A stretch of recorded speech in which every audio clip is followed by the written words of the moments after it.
Show program comes up to you at 9:30 every Friday. We are back again to continue with our message on fighting corruption. Yes, again, this your super duper program, Make We Summer Corruption. That we are doing this together. Okay, listeners at home, like you know that the program is anchored by Akin Fadeyi Foundation in collaboration with Federal Road Safety Corps, and we are doing this to sensitize Nigerians on the various forms of micro-corruption happening in and out of our society, and it's our collective responsibility to join hands together as good citizens so that we can fight this corruption. And today, yes, we'll continue the message by looking into a very critical aspect of our educational sector, and we want to touch light on all the forms of fraud that is happening in that sector.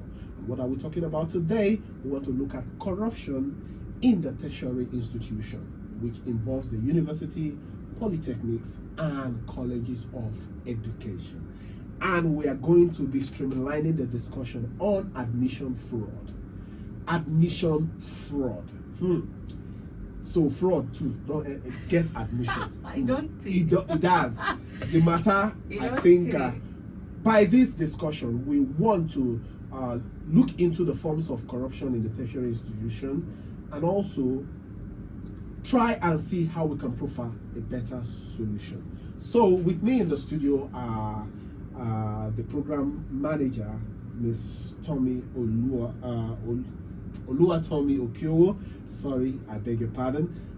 Let us start by looking at an overview of our tertiary institution and the admission scandal. Can we just talk to Nigerians? Who is actually in charge? What is actually going on within that sector? I think it's a very unfortunate thing, especially because it's been getting worse. Okay. So in those days, I want to use big grammar, meritocracy. You know, in those days, merit-based. So try they happened, but a lot of the people, you can say, okay, if you get a high jump score, you will definitely get into school. So there was at least some form of Nigerians felt, at least there was a perception, Nigerians felt that if they do well, they will surely get a school or college of education. So all you needed to do is do your part, play your part. However, where we are today is that if you like, play your part, tire. If you like, play your part. You actually have to do more than the regular. You have to maybe be one of the top people to be guaranteed a spot, right? Because if you just get the basic, okay, I passed well, it usually does not end in you will get an admission. Even with your effort in passing, you are not still guaranteed. No, you are not. You must have to look for someone who had to. You must know somebody. You must know someone who can, you know, speak to the dean, speak to the VC, things like that. You must be able to part with something. I think it has become quite painful. It's all right. According to the JAMB Admission and Matriculation Board, Nigerian tertiary institution, it was stated that they offered a total of 706,189 illegal admission across the universities, polytechnics, and colleges of education between 2017 and 2020. JAMB added that about 114 degree awarding institutions, including universities and colleges of education that are affiliated with them, conducted 67,795 illegal admission examinations within that period. Wow. Now, the question I want to ask, the perpetrators of these hideous crimes of illegal admission, is it the legal body of the tertiary institution constituted to handle the affairs of this the tertiary institution, or some set of people who constitute themselves to commit this kind of crime? Can I answer all of the above? Can I answer all of the above? Truly, I think that we have not everyone, because we know we have agreed in previous editions that not everybody is corrupt. So, but you would see that those, for example, I remember very quite clearly in my year, the entire the entire WAEC was cancelled. Okay. Why? Because the results, the paper of that morning, which was geography, came out in the national time of that morning. So it means that before we start for the exam at 9 o'clock, Guardian or Punch had published the entire result and answer on the national newspaper. So it means that the kind of things that you see, whether it's the admission bodies, whether it's the examination bodies. So let's start with that, the examination bodies, right? So it means that even some of the results are not credible, right? Now we go from that level to the admission bodies, those who are responsible to look at your JAM score, look at your WAEC, and offer you an admission. So people who are sitting in that privileged position, a number of them engage in corrupt practices. And so we see that across board, in every level, we are dealing with corruption and mago every day. Wow. So that means even the people that are expected to be watchdogs and do the right thing are the ones that are creating loopholes in the sector. Okay. Now, I want to ask a very critical question. I don't know if well, let me ask the question. Who do you really think? Because we know that the system is that after your O level, after writing the SSCE, the JAMB, then it is with these two results that will give you a chance to seek for admission. Now, we have had a scenario whereby some of these institutions, tertiary institutions, even after people must have paid written JAM, they want to also conduct their own personal assessment by examination. They call it intake exam?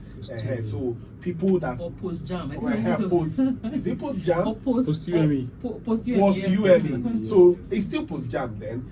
Then it means that if you selected their school in the JAM, so you are qualified to come to the school on the said date to conduct another examination.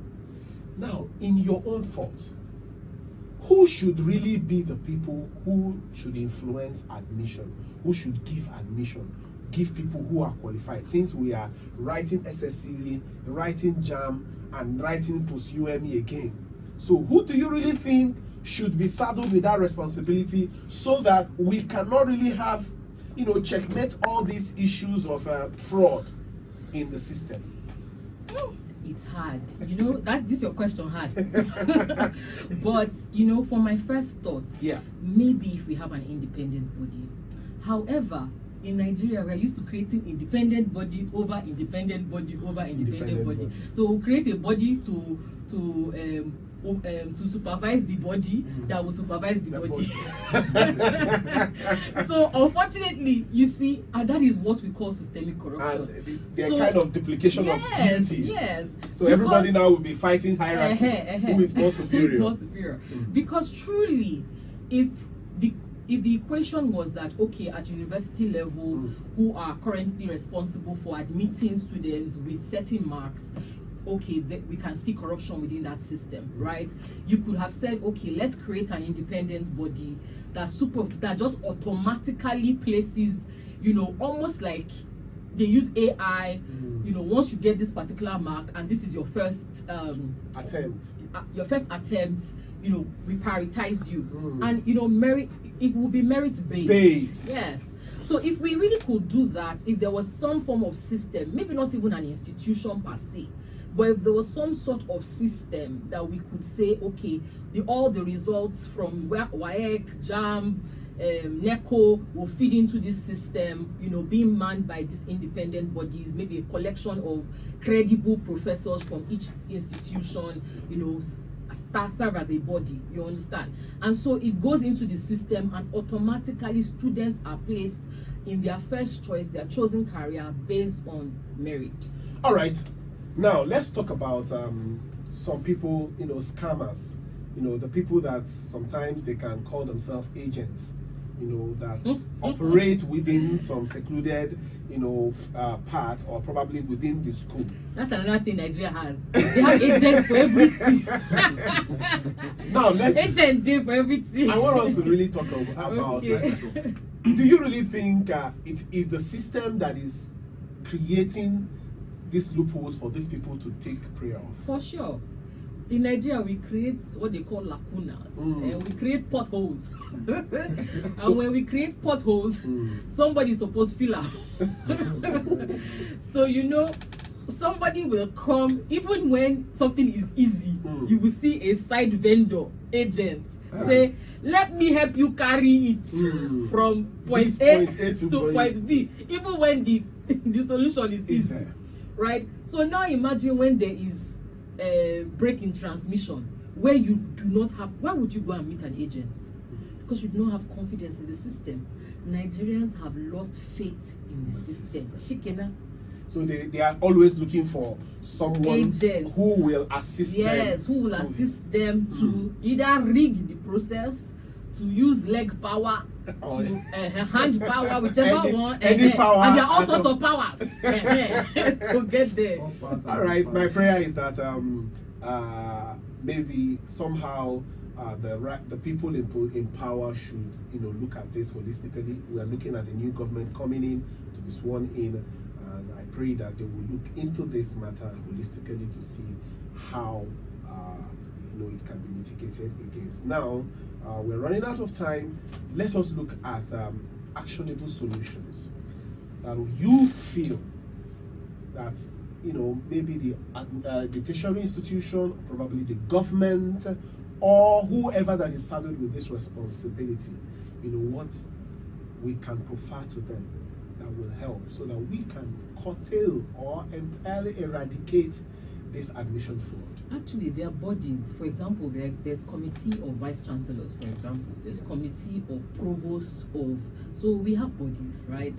So, but maybe these bodies, you know, beyond some of the critical conversations that they already work on, maybe they need to be collectively looking at how to sanitize the system, right? So sanitize the system from within and from outside. So from within, in terms of how can we make our systems, you know, maybe digital, or how can we make our systems seamless in such a way that we can raise credible people ready for the university, right? That have the right mark. And you know, even this benchmarking is to help. So for example, if I didn't make the grade this year, right? And a number of Nigerians are like that. Not everybody is book smart, right? So if I didn't make the grade this year, and again, that's another conversation. Maybe the whole grading system needs to somehow change, but that's a different conversation. Let me leave that today, right? So, but if we ensure that that system, the grading system, like we can supervise that, it means that from inside, we have done our best, right? Then from outside, all these scammers, they are online scammers, roadside scammers. Then you sanitize from outside, meaning make it extremely difficult for scammers and online influencers and agents that are not, you know, credible agents to be shut out of the system entirely. Do we really need even the agent itself? Do we really need them? Then not talking about credible. So I wanted to say no. But then again, I'm like, you know, some of this elitist talk where they talk here, you get, some people are privileged. You go good school, you understand good English, you understand all the plenty grammar where they go talk on top paper. Some people do not have that privilege. Maybe they learned in their local dialect and now they're encountering English examinations for the first time, all right? Even though those ones too we're supposed to talk them, right? Because if we are using these multiple languages, we should be able to learn both the Hausa properly in terms of teaching and the English, yes.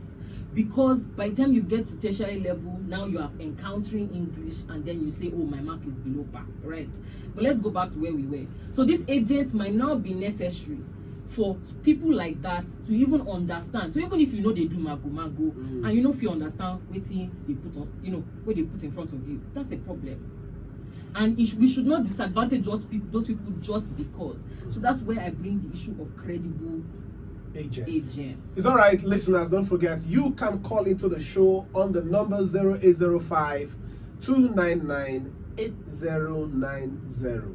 0805 299 8090 or 0906 700 0015. 0906 700 0015. Or if your preference is texting, you can also text your questions or your contributions to 0805 299 7848. I take it again, 0805 299 7848. The question or your contribution should be centered on: do we really need agents to function in terms, just like our guests just highlighted now, needing at some point, based on their intellect level of understanding in the English usage, do we really need agents to function in the process, as middlemen in the process of admission within our institution? That is the question. Then if you have any other contribution or any other testimony in relation to admission fraud by your experience or somebody you know, you can also call to share that. I think everybody get when I went to write my jam, I remember that I sat there, I came there like, you are very prepared. Okay, let's do this. And I got there, they gave me my paper. Those days we used to do paper, and they used to give type A, type B, type, different things. So the person beside you will not have the same type as you. But 30 minutes into the examination, the same super invigilators came in and passed paper to certain people. One of the guys beside me got a paper, but unfortunately the paper they gave him was not correlating with the type. So he said, they asked me, I'm in trouble, my sister. I said,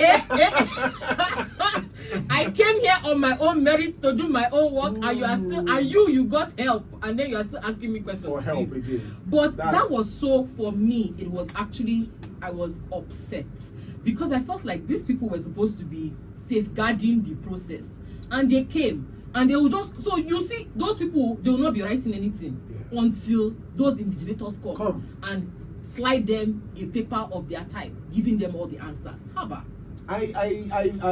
You are, in fact, your story is even similar to my experience, and now that was at the level of my youth service, when we're supposed to tutor some the JS3 students for their JSC exam, and we did our best as teachers. But unfortunately, I discovered that the school authority or the principal in charge of that particular school had to tax the students to pay some amount of money. I didn't want to pry. I don't know I didn't even get the check until on the D-Day. The exam or the supervisor coming, he has some share, take home share that he needs to go home, so that he doesn't act strict. Now the teachers are saddled with the responsibility to smuggle out those questions, answer them, write them on the board for the students to come. Now there was an experience. The one that really caught me off is that there is a particular student that the answer is on the board, but he cannot copy it in his book. And I was like, wow. But so you see, we have said this before. If you don't, it starts from primary school and then to secondary school. If you have cheated your way through the system, you would continue to think that. So before you enter admission, you will definitely pay somebody. Now people are paying people for masters. I was once contacted to write somebody's PhD. I could not understand it. They said, I will pay you certain amount. We know you're a researcher. I will pay you certain amount to write my PhD for me. I said, why you they do PhD in the first place? Even me, I don't get PhD. I'm supposed to write your own. Well, why am I writing people's PhDs for them? Do you understand? So we start like that because we have a system that says that we can get away without the right oversight. So it means that even where we continue with it, masters, PhD, we continue this Then mago. if we want to track this, that means a lot of politicians will be in the net because they are answering doctors, professors that they never. Some doctorate. It's all right. Now you have given one of the actionable solutions. Do we still have some of other ones that we need to look into? Definitely. Okay. Our role. You know, we always say it here that we have a role to play. Yeah. As Nigerians, please, there is a place for merit-based development. Even if the child does not pass today, the child can equip themselves. That's what learning is. You know, we can develop it. I know smart reach you, but I can develop them in such a way that I still go pass. Yeah. You understand? So we must first and foremost take up the responsibility. Because government, oversight. Now we be our first oversight. Let us first take up that role and say, this haba, I won't do this. Right? So it means that once we start to Nigerians and start to say, no, this must not happen in my turf, this cannot happen in front of me. And now I wish I was as bold as this. I will raise my hand and say, I will scatter this jam hall if the papers are not out here. I will make sure, I mean, all of us no go get for this center. You understand? So I wish I was that bold then, but of course, you know, I just face my business in Waka. But you know, Nigerians must be bold. They must start to say no to corruption in such a telling manner. So when you see it happen, you say no. When you are also in the privilege to get such support, you will say no, I'd rather fail. And there's people that have done that and have passed through the process. I know someone who is in the position of almost becoming a son now. And he had to repeat JAMB almost 4 times. But you see, all through this process, even while he was repeating JAMB, he was doing ICANN. So he has both a law certificate and an accounting certificate in one. It means that there are privileges everywhere. We don't have to do corruption. Okay. All right. So the place of merit should be encouraged to help develop our educational system. Definitely. It's all right. For those that will be having this challenge, especially with admission fraud, is there a role Akin Fadeyi Foundation can play for those that, you know, must have been caught in the web because they don't have anyone who can assist them, or probably somebody has subjected them, you know, that if you don't provide this, then you will not have it. Is there any role that Akin Fadeyi Foundation can play to assist them? Most definitely. If you are encountering this conversation for the first time, and we are on Make Wisama Corruption session today at the FRSC, National Traffic Radio. So if you're encountering this conversation for the first time, then I would want to talk to you about what we have in terms of accountability measures. So Akin Fadeyi Foundation has something we call the Flag It app. You can download the Flag It app on Apple and Play Store. Just go there, type Flag It app, and it will come up. Download it and you can report. So you can report institutions, you can report different other kinds of corruption, and we'll take it up. We would get someone who will follow up with you to ensure that, especially if you have evidence, we tell people to put as many evidence. If you have video recording, put. If you have picture recording, put, right? And so we will be able to take that case up and find justice, you know, in terms of make sure that these things are addressed. So you hear it, the good news is here. If you are the person, kind of person who do not want to participate in the corrupt practices that is ongoing, and you are caught in that web, that you can't move forward or you can't get admission, yes, there is hope for you. Use the Flag It app. It's so easy to use. Just go to your Google Play Store or iOS Store, download or type Flag It together, FLAGIT, Flag It, and you will download it.